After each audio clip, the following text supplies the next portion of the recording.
An abandoned school facility at Abutia in the whole West District of the Volta region has become a symbol of neglect and lost potential. Once built to serve the educational needs of the community, the building today stands as a haunting reminder of unfulfilled promises and the dire state of rural education infrastructure in parts of Ghana's Volta region. The structure now stands in ruins, its walls cracked, and classrooms overtaken by weeds and animals. Residents say the abandoned school, left unused for several years, has become a haven for reptiles and stray animals. The lack of social amenities such as light, water, good road, bridge has caused teachers to leave anytime they are being posted.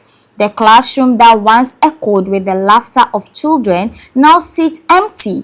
According to the residents of Abutia, the school was initially built to serve children from Amavenu and nearby villages. But after years of neglect and lack of maintenance, the school has become empty. Several attempts by residents to get the attention of the district authorities have yielded little results. Teachers posted to the area face immense challenges, so refused to stay due to lack of accommodation, poor facilities, and social amenities. This has forced residents to rent for their kids at Chito so they can have access to education.